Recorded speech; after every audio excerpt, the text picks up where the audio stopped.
The Texas sun beat down hard on Caldwell County, lighting up the dusty two-lane road that ran past Miller's gas go. The air shimmered with heat, and the hum of cicadas filled the silence. A black pickup truck rolled into the station, engine humming low, tires crunching over gravel. Behind the wheel was a tall black man in a clean gray shirt and aviator sunglasses. He looked calm, the kind of calm that came from integrity, not fear. Welcome to Silent Divide Tales. Make sure you like and subscribe because you don't want to miss tomorrow's story. He stepped out, stretched his back, and began fueling his truck. The smell of gasoline mixed with warm asphalt. Inside the mini-mart, a young clerk glanced up from her phone but quickly looked away. Across the street, Deputy Kyle Riggins leaned against his cruiser, half-finished burger in one hand, boredom in his eyes until he noticed the pickup. He squinted, straightened up, and muttered, "Now what's this monkey doing in my town? Isn't he supposed to be in the zoo?" Tossing his burger aside, Riggins climbed into his cruiser and drove across the road, dust kicking up behind him. His cruiser's tires screeched slightly as he braked near the gas pump. The man didn't flinch. Riggins stepped out, hand resting near his gun.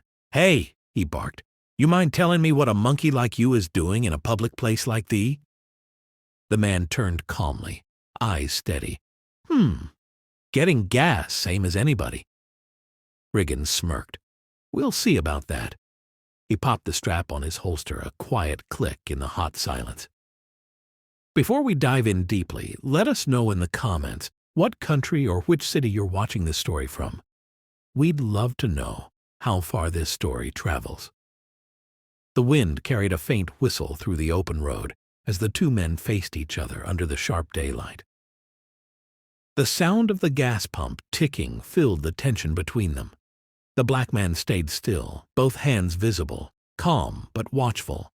His steady eyes followed every twitch of the deputy's fingers near his gun. Riggins stepped closer, boots crunching against gravel.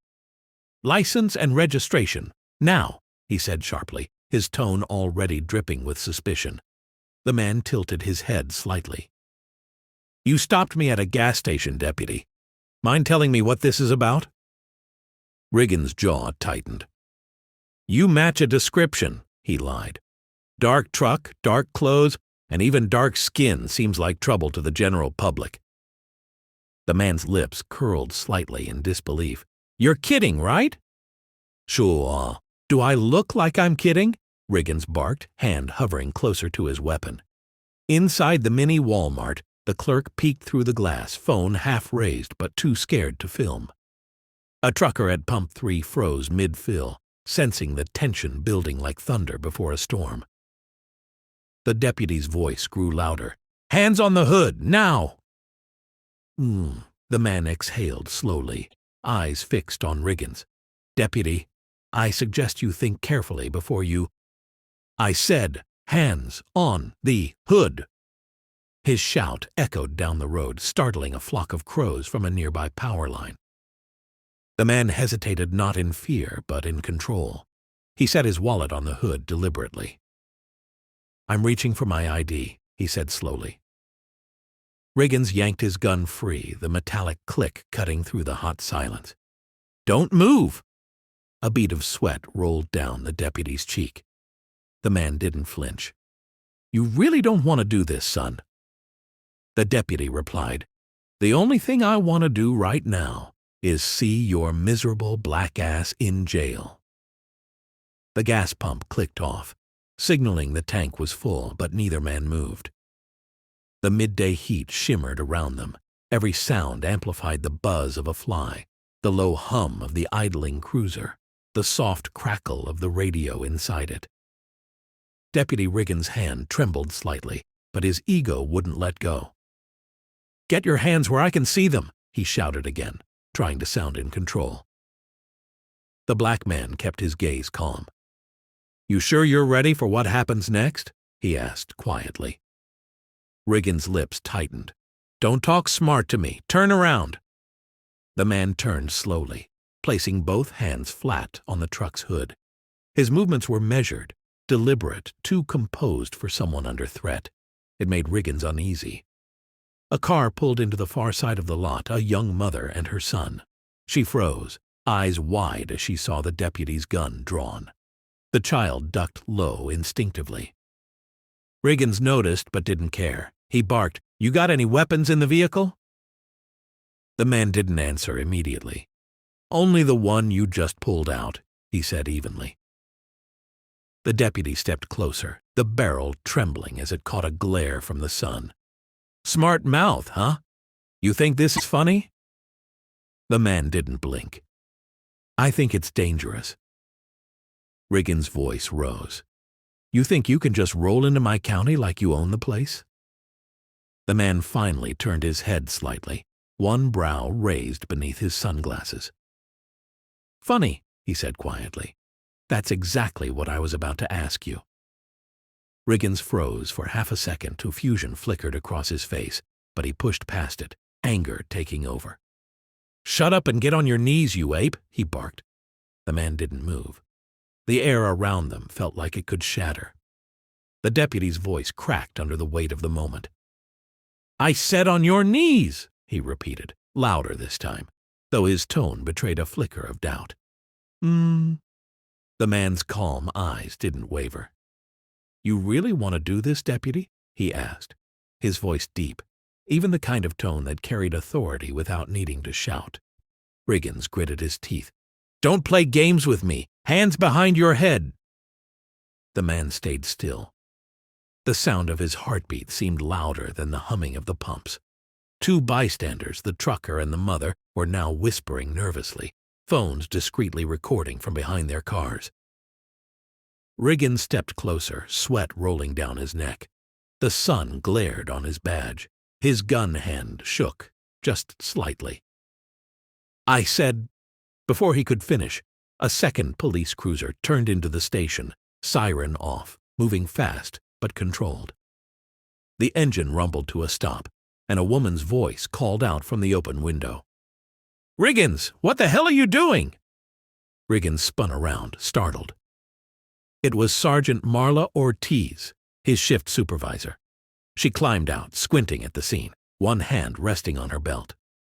"Ma'am, I got a suspect here." "A suspect?" she interrupted, disbelief in her tone. "At a gas pump?"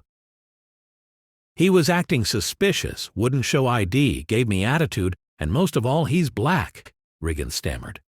Ortiz glanced at the black man. He stood tall, still and silent, his hands relaxed on the hood. There was something about his posture too professional, too confident.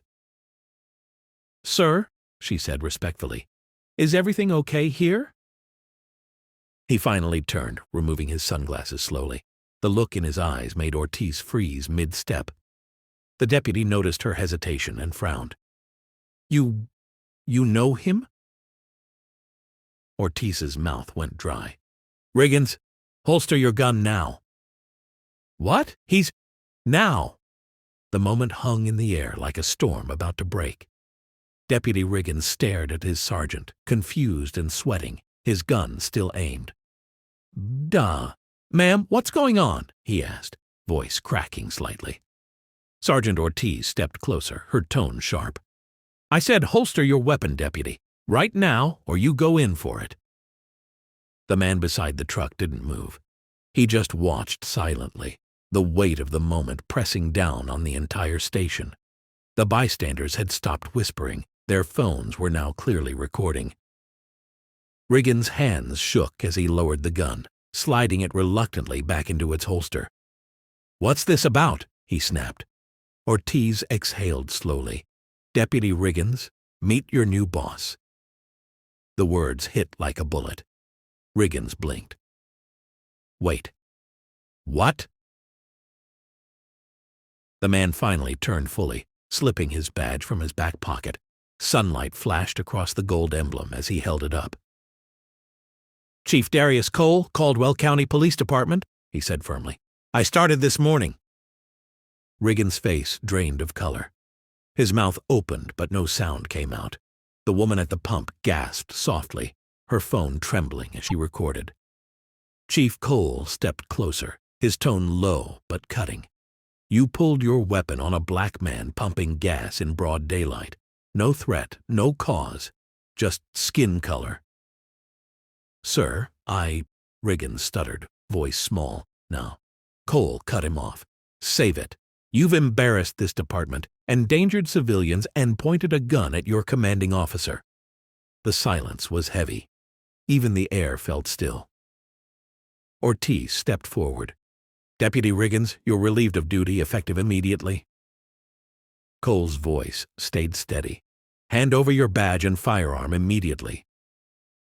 Riggins hesitated, then slowly unpinned his badge, the metal gleaming in the hot sun. He placed it in Cole's outstretched hand. The chief looked at it for a moment, then back at him. "Next time you decide to judge a man, start with respect, not your gun, and definitely not by his skin color." Riggins looked down, shame burning through him. The bystanders stayed silent, the truth of the moment echoing louder than any siren.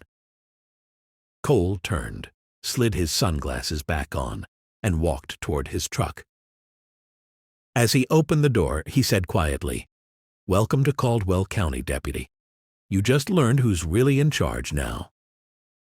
The engine rumbled to life, and as he drove off, all that remained was the sound of gravel crunching, and a deputy forcefully fell on the ground with his knee and both hands on his head, realizing the damage was already done. The end. Please like and subscribe for more rich stories like this. Comment below. Also, if you really love this video and want to support the channel directly, you can hit that super thanks button below.